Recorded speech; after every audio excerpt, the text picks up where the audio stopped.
हमारे किसी भी इमाम ने किसी भी दौर में किसी भी हुकूमत से तख्त की भीख नहीं मांगी।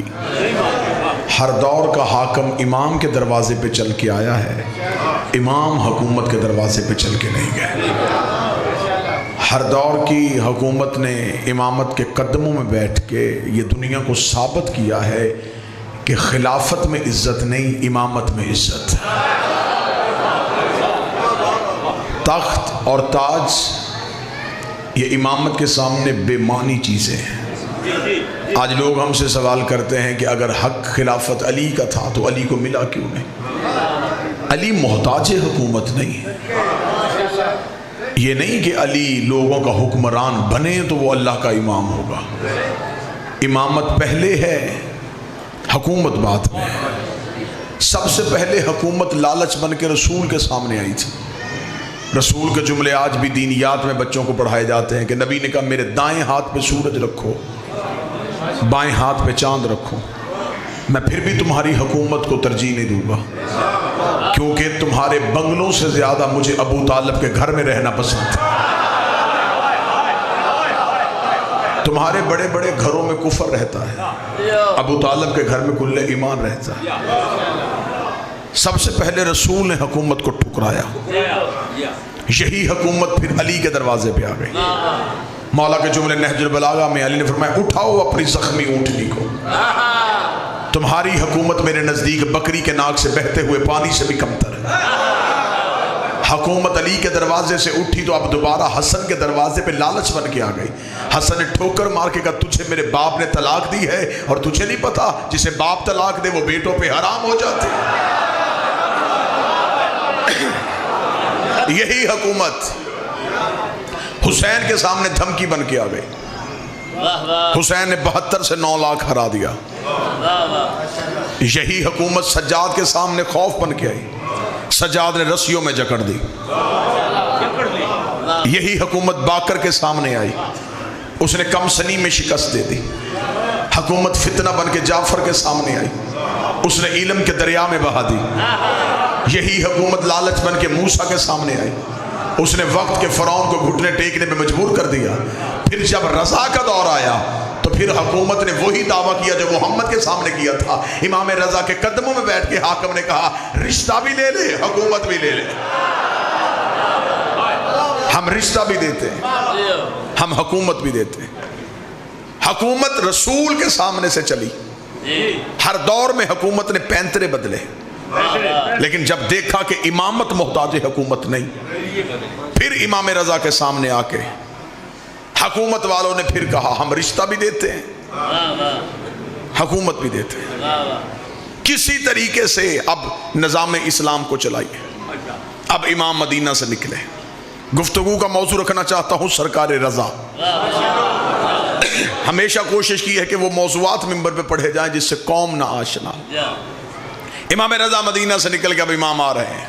मामूर रशीद अब्बासी बादशाह इसकी हुकूमत। जब इमाम पहुंचे हैं तो मामूर रशीद ने इमाम को तख्त पे बिठाया, बिठा के कहने लगा कि मौला मैं चाहता हूं कि आपकी बैयत करवाऊं। इमाम ने कहा करवाओ बैयत। इमाम तख्त पे बैठे और इमाम ने अपने हाथ को यूं किया। काफी देर खामोश इमाम बैठे रहे।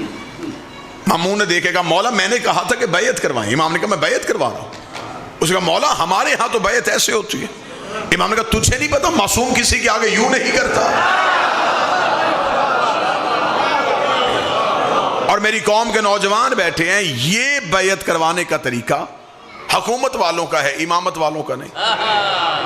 अगर बात और ज्यादा आसान करवानी है तो मैं और आसान कर देता हूं। यूं बैयत सकीफा से शुरू हुई थी। गदीर में रसूल ने अली का हाथ ऐसे नहीं बढ़ाया था, ऐसे उठाया। इमामत के यहां बैयत ऐसे होती है, हुकूमत वालों के यहां ऐसे होती है। इमामत में बैयत ऐसे होती है। जुमला बड़ा खूबसूरत आ गया है, अगर कुछ सतर की कीमत दे। इमामत वालों के यहां बैयत ऐसे होती है। अब पता चला कि अलम पे हाथ क्यों है। गाजी आज भी 12वें की बैयत ले रहा है। इमाम रजा ने हाथ को यूं उठाया, क्योंकि बैयत होती है 5 चीजें बेचना, 5 चीजें खरीदना।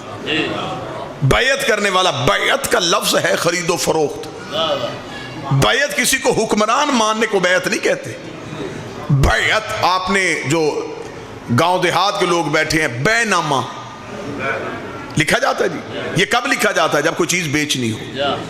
बैत भी बै से है, बेचना। क्या बेचना? उम्मती 5 चीजें इमाम के हाथ में बेचता है: जान, इज्जत, माल, नफ्स, औलाद। ये 5 चीजें मासूम को दी जाती हैं, उसके बदले में 5 चीजें खरीदी जाती हैं: रिस्क, बख्शिश, बरज़ख, मैज़ान, जन्नत।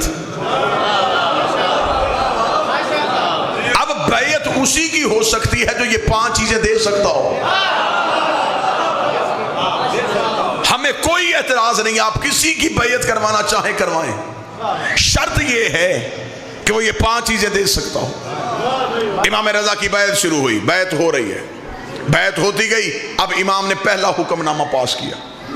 हाकिम ने कहा जी कि आप बताएं कि आप इस्लामी मुमलकत के सरबराह बन गए हैं, पहला कानून क्या बनाएंगे? इमाम ने फरमाया मेरा पहला कानून, जितने नौजवान बैठे हो, इमाम ने जो पहला कानून पास किया, इमाम ने कहा मेरा पहला हुक्म यह है कि दुनिया में जितने इस्लामी मुल्क हैं उनमें से कोई मुल्क भी रूम का सिक्का नहीं खरीदेगा।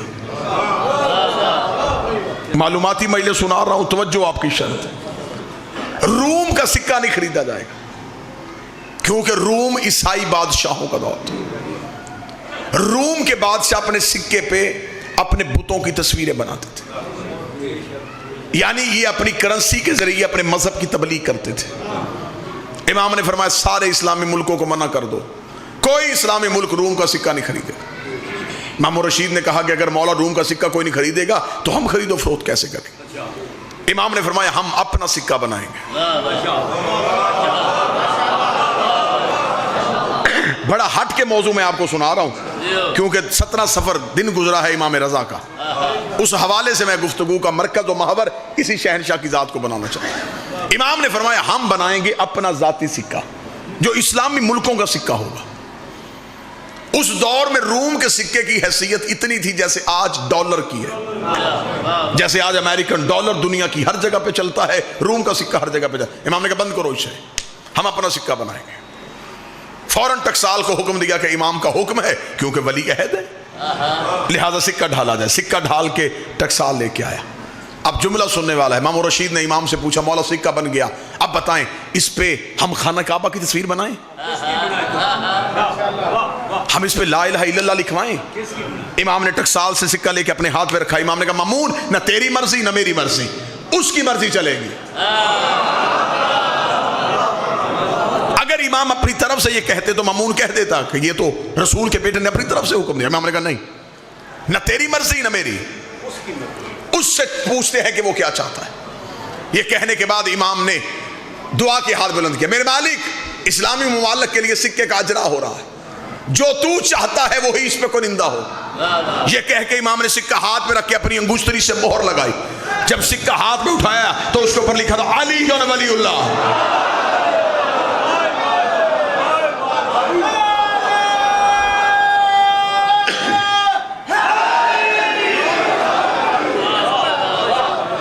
सिक्के पे क्या लिखा था जी? अली वलीउल्लाह, क्योंकि ला इलाहा इल्लल्लाह पढ़ने वाले का ईमान मशकूक हो सकता है, मोहम्मद रसूलुल्लाह पढ़ने वाला भी मुनाफिक हो सकता है, लेकिन जो अली वलीउल्लाह पढ़े ना उसकी तौहीद मशकूक होती है ना उसकी रिसालत मशकूक होती है। सिक्के पे लिखा हुआ अली वलीउल्लाह। इमाम ने कहा सारे मुल्कों में यह सिक्का भेज दो। सारे इस्लामी मुल्कों में अली वलीउल्लाह का सिक्का चला गया। दुश्मन को तो मौत आ गई कि कैसे मौत आई कि दिल में बुग़्ज़ अली, जेब में अली वलीउल्लाह।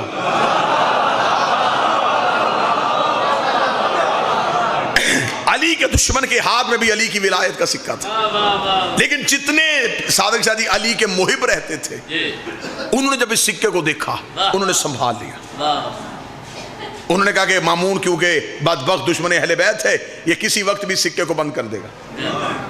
वो अली ज़ैदी साहब उस सिक्के से जितने शिया थे वो खरीदो फरोख्त नहीं करते थे, वो सिक्का संभाल लेते थे। वो उसके बदले में जिन्स दे देते थे, कोई और चीज़ देते, सिक्का नहीं देते थे। लोग उनसे कहते सिक्का क्यों नहीं देते, वो कहते ये कीमत से ज्यादा कीमती है। इस पे अल्लाह के हुक्म से इमाम की मोहर लगी हुई है, ये नहीं हम देंगे, इसके बदले में जिन्स दे सकते हैं, कोई और चीज दे देते। वो सिक्का अपने पास रख लेते। सिक्का जब बंद हो गया तो फिर शियों के घरों में वो सिक्का मौजूद था। फिर उनमें से कोई भी शिया सफर के लिए अपने घर से निकलता तो उस सिक्के को कपड़े पे बांध के अपने बाजू पे बांध के कहता मेरा इमाम सामन है। बैठा है कोई बंदा मजलिस सुनने वाला, अब मेरा इमाम जामन है। क्योंकि ये दौर वो था जब बीवी शौहर से मजहब छुपाती थी, मजहब छुपाती थी, खतरनाक दौर था ना जी। तो ये जो सिक्का था ये शीयत की पहचान थी। दूसरे मुल्क में भी गए होते और वहां कोई शिया मिलता, अगर उससे पूछना होता कि क्या तू भी अली को मानता है, तो वो अपने पास से वो सिक्का दिखाता। ये इमाम रजा का पहला हुक्म था जिसकी वजह से शीयत अपने कदमों पे खड़ी हो गई। मेरे शहनशाह वाली खुरासान दरबार में बैठे हुए थे। ये दरबार में बैठे बैठे यकदम मामून रशीद दरबार में मौजूद होता था। यकदम दरबार में बहुत से लोग सवाल लेके आए। जितने सियासी सवाल होते थे, मौजू पसंद है या नहीं है सर, जितने सियासी सवाल होते थे उनके जवाब मामून देता था। जितने मजहबी सवाल होते थे उनके जवाब मौला देते थे। लोगों का रश बड़ा, इमाम उठ के हुजरे में चले गए। यहां दरबार में खुशबू का झोंका, इतनी तेज खुशबू आई कि हर बंदे ने दाएं बाएं देखना शुरू कर दिया, ये खुशबू कहां से आई। मामून रशीद ने भी सर उठाया, ये खुशबू कहां से आई। या पीछे से एक शख्स ने अपना हाथ उठाया। मामू ने कहा ये शख्स कौन है। उसने कहा जिसे ढूंढ रहा है वो मैं हूं। क्या मतलब। उसने कहा वो खुशबू मेरे पास है। मामू ने कहा इस बंदे को रास्ता दो। वो करीब आया, खुशबू इतनी तेज हो गई मामून उठने पे मजबूर हो गया। मामून रशीद ने कहा ये खुशबू कहां से खरीद के लाया। उसने कहा खरीदी नहीं है, संभाली है। दिखा क्या है तेरे पास, किस फूल का इत्र है। उसने कपड़ा खोला, कपड़े में से एक डब्बी निकाली, डब्बी को खोला, उसके अंदर कुछ चीज थी। मामू ने कहा क्या है इसमें। उसने कहा हमारे नबी के सर के बाल हैं, ये मुए मुबारक रसूल हैं, ये तेरे पास कहां से आए। उसका नस्ल दर नस्ल हमारे पास आ रहे हैं। हमारे खानदान का एक बुजुर्ग एक जंग में नबी के साथ गया था, रिसालत इमाम ने उसे ये तोहफे में दिए थे, उसे संभाले और नस्ल दर नस्ल हमारे पास चलते आए। मामू ने कहा जियारत करवाने के लिए लेके आया। उसने कहा नहीं, गरीब हो गया हूं, बेचने आया हूं। गुर्बत इतनी आ गई है, क्या मैं बेचना चाहता। तू इस्लामी मुल्क का सरबराह है, क्या खरीदेगा। मामू ने कहा कीमत। उसने कहा एक बाल 1000 दिनार, 7 बाल 7000 दिनार। कीमत बहुत ज्यादा थी। मामू ने कहा कीमत तो मैं दे दूंगा, लेकिन ये कैसे पता चलेगा ये बाल नबी के, ये कौन बताएगा ये बाल नबी के। इतनी कीमत दे दूं और ये भी ना पता होगा ये बाल नबी के। उसने कहा मैं तुझे कहता हूं कि हमारे पास नस्ल दर नस्ल है, मेरे पास इसका कोई गवाह नहीं। मामू ने मशीरों से मशवरा किया क्या करना चाहिए। उन्होंने कहा बुलाओ इमाम रजा को। मौजू दाद से बेनियाज होकर मैंने शुरू किया। अगली सत्र में बेसाख्ता आपके लबों का बंधन टूटेगा। जब इमाम रजा का पहला कदम दरबार में आया, सारे दरबारी हैरान हो गए। जो खुशबू इधर से आ रही थी वही खुशबू उधर से आ रही।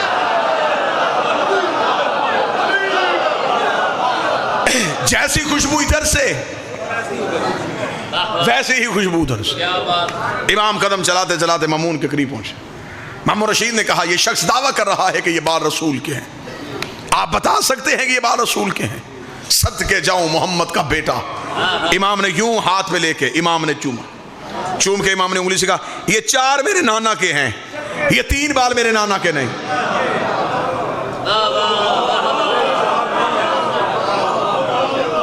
इसे कहते हैं बाल की बारीकी समझना। ये 4 बाल मेरे नाना के हैं, ये 3 बाल मेरे नाना के नहीं है। मामून के चेहरे की रंगत ही जर्दी में बदल गई। उसने कहा मौला ये दिखने में एक जैसे हैं, कद इनका एक जैसा है, रंग इनका एक जैसा है, एक रत्ती भर भी फर्क नहीं। तुझे कैसे पता चला ये 4 तेरे नाना के हैं, ये 3 तेरे नाना के नहीं है। इमाम ने कहा अभी दरबार में बताए देते हैं। इमाम ने कहा फौरन आग रोशन करो। आग रोशन की गई। इमाम ने 3 बाल आग में फेंके, तीनों के तीनों ही जल गए। जो ही इमाम ने 4 बाल फेंके, चारों बालों का आग में आना था, आग ठंडी हो गई, आग गुलजार हो गई। मामून ने कहा अच्छा मौला, तेरे नाना के बाल पे आग का असर नहीं होता। इमाम ने कहा बदबख्त, तेरी समझ में नबी का बाल नहीं आया तो नबी की आल कैसे आए? तुझे अभी तक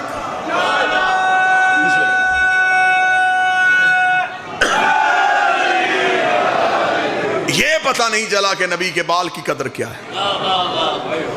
तुझे ये कैसे पता चलेगा कि नबी की आल कैसे? वली अहदी है इमाम के पास और इस्लामी ममालिक के कानून चल रहे हैं। मुतवज्जे हैं या नहीं है सर? मौजू आगे चले। इतना बेहतरीन निजाम में इस्लाम को चला रहे हैं मेरे इमाम। मामून रशीद ने 200 गवर्नर बुलाए, 200 गवर्नर मुख्तलिफ शहरों के, उनकी दावत की। बहुत बड़ा शाही दस्तरखान लगाया, मेज लगा के कुर्सियां रखी गई। 100 कुर्सी इधर रखी, 100 कुर्सी इधर रखी, 2 कुर्सियां सामने रखी। 100 गवर्नर इधर बिठाया, 100 गवर्नर इधर बिठाया। एक कुर्सी अपनी, एक इमाम रजा की। तस्वीर ज़हन में बन गई? फिर सुन लो, बहुत बड़ा मेज, ऊपर शाही दस्तरखान, 100 कुर्सी इधर, 100 कुर्सी इधर, 2 सामने, एक मामून रशीद की, एक अली इब्ने मूसा रज़ा की। हर एक गोरे अरब के पीछे एक काला हबशी पंखे के साथ हवा दे रहा था। 100 गवर्नर, पीछे 100 गुलाम हबशी, 100 इधर, पीछे 100 गुलाम हबशी, उन्हें हवा दे रहे। दस्तरखान लग गया। अब जितने भी गवर्नर बैठे, आप तो जो मेरी तरफ रखे, जितने गवर्नर बैठे हैं, बाखुदा मेरी तरफ तो रखे, जितने गवर्नर बैठे थे वो इंतजार में थे कि मामून खाना शुरू करे तो हम शुरू करें। मामून इंतजार कर रहा था कि इमाम शुरू करें तो मैं शुरू करूं। काफी देर दस्तरखान लगा हुआ है और कोई भी शुरू नहीं कर रहा। गवर्नर देख रहे हैं मामून को और मामून देख रहा है इमाम को, लेकिन आपने सिर्फ मुझे देखना है। मैं फिर जुमला दोहराऊं, गवर्नर देख रहे थे मामून रशीद को, मामून रशीद देख रहा था इमाम को। गवर्नर चाहते थे कि मामून शुरू करे, मामून चाहता था कि इमाम शुरू करे। ऐसा करें कि आप 5 दफा दुरूद पढ़ लें, एक दफा अल्लाहुम्मा सल्ली अला मुहम्मद।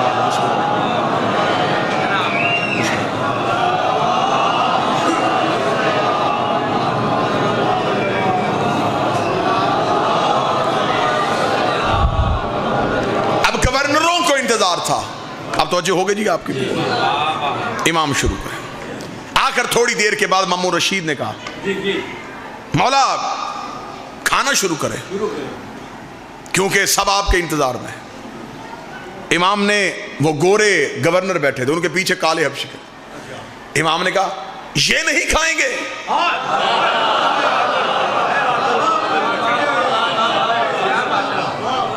ये साथ खाना नहीं खाएंगे।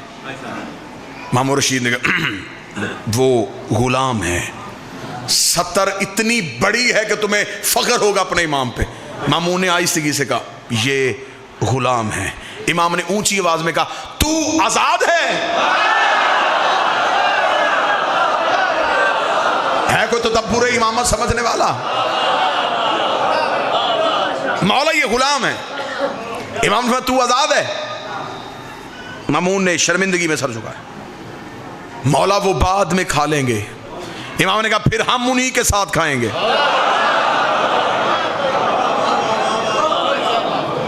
तुम इनके साथ खाओ, हम उनके साथ खाएंगे। आखिर अब हुक्म इमाम था, वली अहद थे। एक एक गवर्नर के साथ एक एक काले हबशी गुलाम की कुर्सी लगाई गई।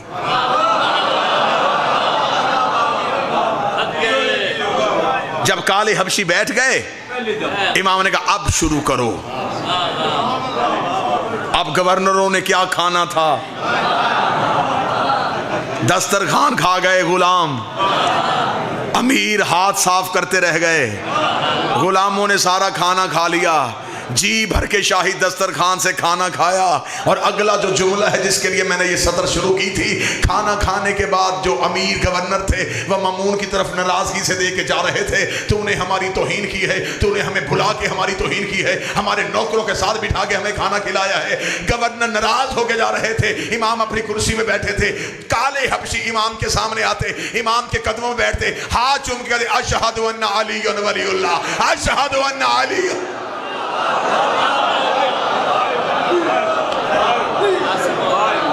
हुकूमतें झुक गई इमामत के रोब के सामने।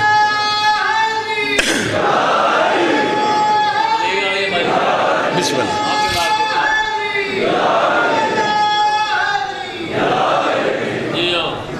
हमें फख्र है कि हम ऐसे आइमा के मानने वाले हैं जिन्होंने हर दौर में हुकूमत को अपने सामने झुकाया है। इमाम किसी के सामने नहीं झुका। इतनी इज्जतों वाले इमाम और बेटियां बाजार में खड़ी रही। जिंदगी बाकी, मुलाकात बाकी है। ज़ाकिर अहले बैत भी तशरीफ ले आए। सिलसिला चेहलम है, जहां से किबला अली नासर ने गुफ्तगू छोड़ी वहीं से बात शुरू कर देता। चुप करके गुजर गई भाई की लाश के करीब से। आखिरी जुमला उन्होंने कहा कि बहन ने भाई के कटे हुए सर से बात की। किताब के जुमले हैं, बीबी रो के कहती आयना आयना रासल हुसैन, हुसैन तेरा सर कहाँ? कटी हुई रगों से आवाज आई मेरे सर का ना पूछ, मुझे बता आयना रिदा, तेरी चादर कहाँ गई?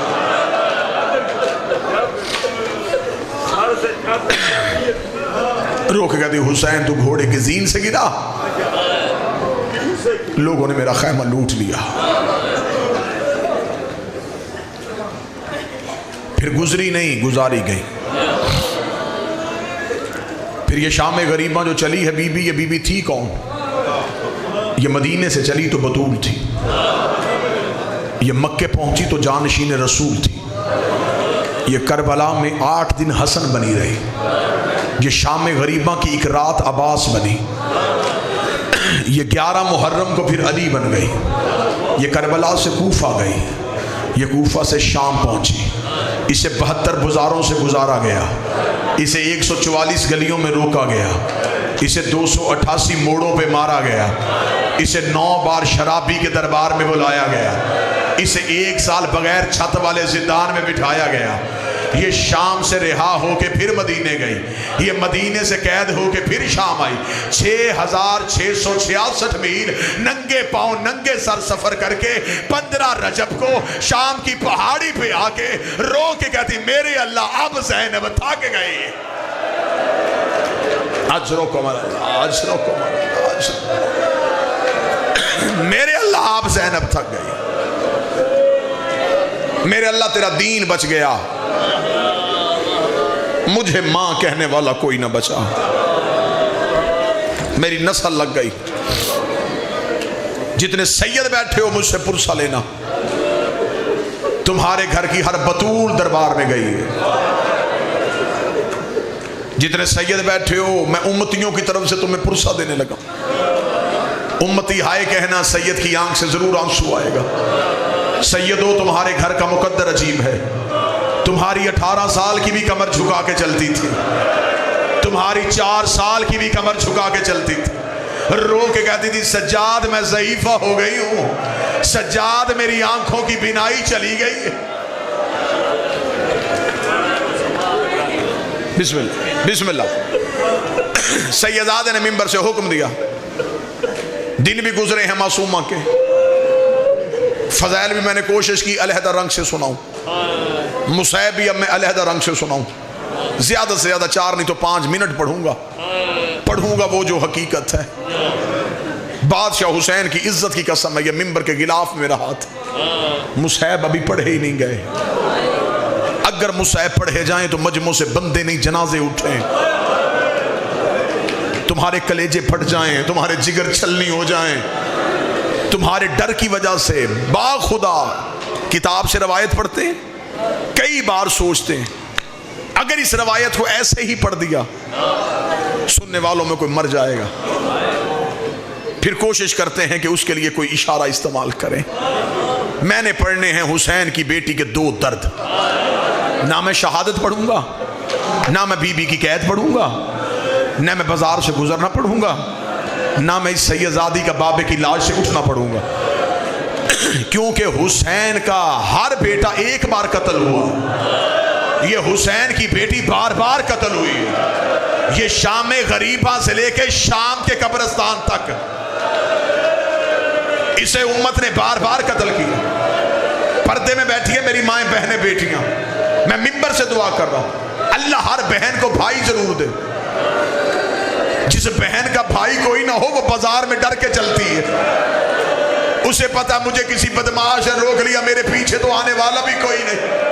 और जिस बहन का 4 साल का भी भाई हो वो अपने भाई का हाथ पकड़ के बाजार में गरूर से चल रही होती है। अल्लाह ना करे सामने बदमाश खड़े हो, बहन का चेहरा उतरे, 4 साल का भाई बहन का हाथ पकड़ता है, कहता तू ना घबरा मैं तेरे साथ हूं, तू ना डर मैं तेरे साथ हूं।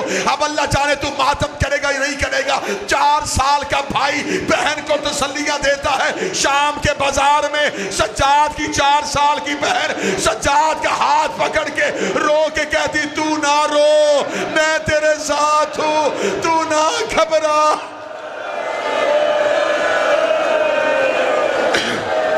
तुम्हारे डर से मैंने जुमला रोका कि कहीं ऐसा ना हो पीर सादिक शाह मैं जुमला पढ़ूं और कोई बंदा मातम ना कर सके। अब मातम की तैयारी करना। सज्जाद रो के कहते सकीना बहनें भाइयों को तसल्लियां नहीं देती, भाई बहनों को तसल्लियां देते हैं। सज्जाद के कदमों पे गिर के रो के कहती है मैं तुझे तसल्लियां इसलिए दे रही हूं, अगर मैं मर गई तू जनाजा उठा लेगा, अगर तू मर गया तेरा जनाजा कौन उठा।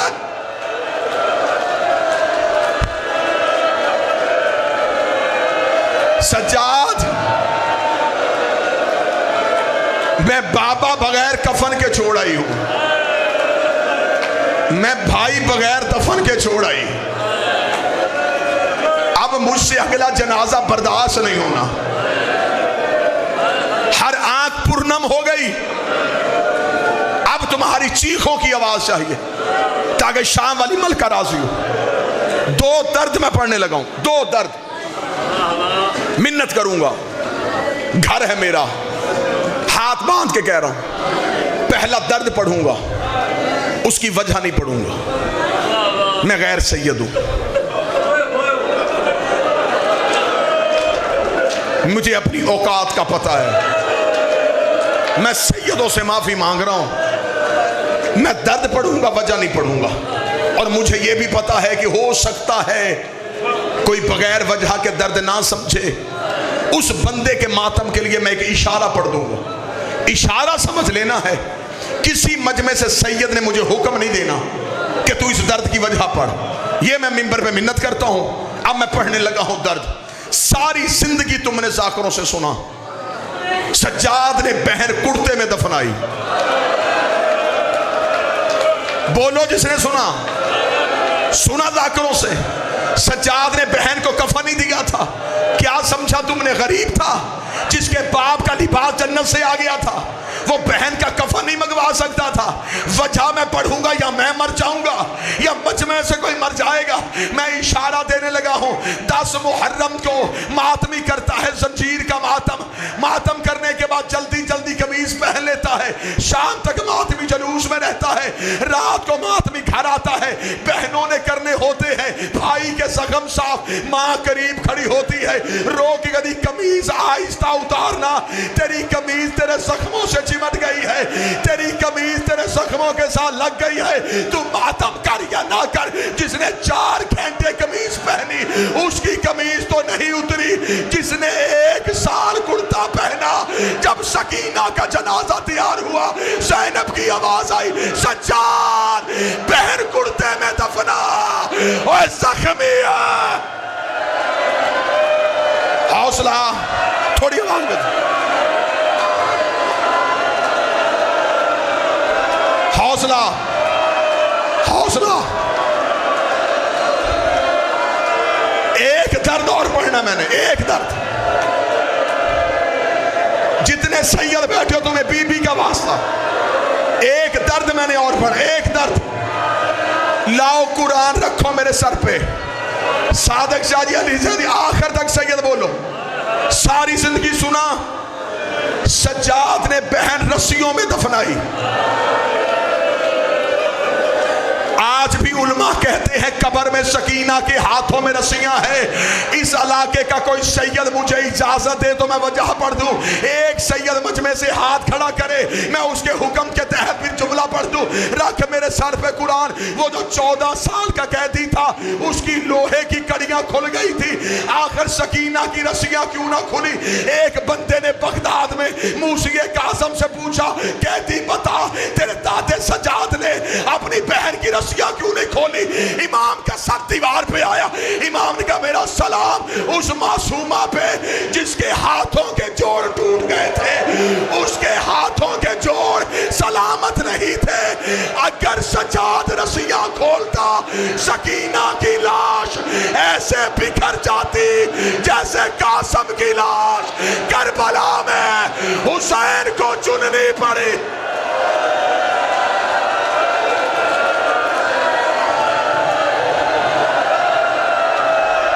एक जुमला पढ़ दूं। वो रस्सियां नहीं थी, वो सकीना के हाथों की पट्टियां थी। मैं तुम्हें बताऊं कितनी जख्मी थी। कोई सैयद मुझे इजाजत दे, ज़हरा को एक ताज़िया ना लगा और ज़हरा का हाथ नहीं उठा। करबला से लेके शाम तक शिमर के हाथ में लोहे का ताज़ियाना। ये हुसैन की बेटी को इतना मारा, रो के कहती सज्जाद मेरी हड्डियां टूट गई, ओए मैं जख्म